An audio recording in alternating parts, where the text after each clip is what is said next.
Hi everyone, hopefully you had a good day. We're going to do podcast 2 for Unit 2, Similarities and Differences Between Political Parties. Mr. Schneider, hopefully you realize that. So let's go start talking about some similarities between political parties. And when we're talking about this, we're talking about the Democrats and Republicans mainly. The first thing they do is they organize to win elections. Obviously, why else would they be? Why would they support candidates? They do this in a number of ways, getting people together to go out and campaign literature for their, send out literature for their candidates, going door to door. I'm sure you'll have people coming to your house during this election season. I know before I've had my state rep, my rep in the U.S. House, come to my door seeking my vote, giving me information about them. You'll have individuals doing this also. It's called they're going out stumping for their candidates. Okay? And both parties do this. The second thing they do is they both want to influence public policy. Both parties feel that they have the best way to run the country, and they want their they want their policies enacted into law.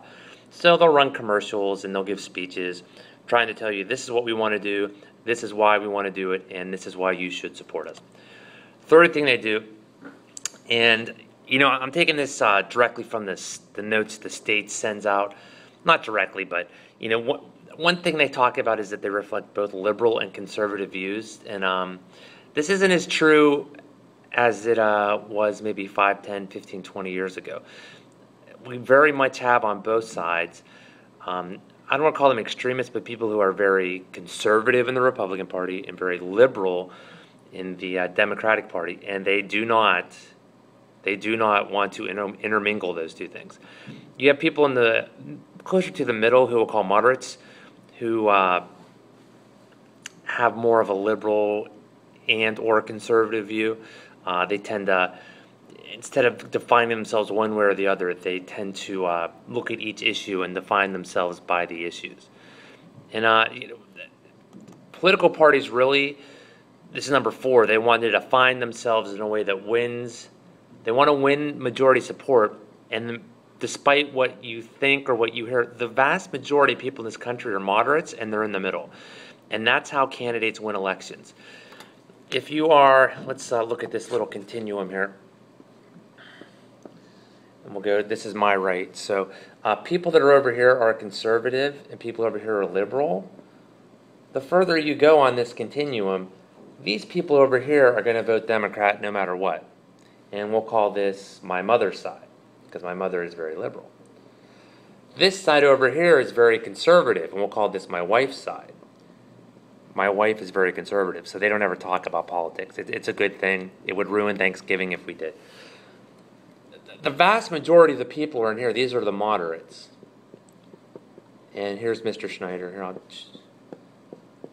hi. I'm very much a moderate. Now, I'm not going to tell you which side I'm going to vote for, who I've voted for in the past, but I'm very much in the middle.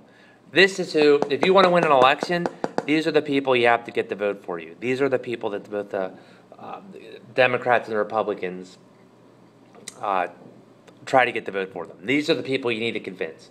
So perhaps maybe next time I see you in class, you can come up and you can tell me that my wife is very conservative and that my mother is very liberal. Or maybe you can send me an email telling me that so that I know that you're watching the podcast. Okay? Now, the major differences in political parties, where would you find these differences? You would find them in the platform that we discussed in the last podcast. If you go to Blackboard, I've put up links to the two parties' platforms. I don't expect you to memorize them. I do expect you to take a look at them. We'll look at them in class a little bit. But you find there it's also reflected in campaigning where the two sides are different. Where they stand. Again, they're going to talk about where they stand for, how they differ from the other party, and again, why you should vote for them. So that's similarities and differences between political parties. I hope you enjoyed it. Any comments, come back, let me know. And I will see you in class. Bye.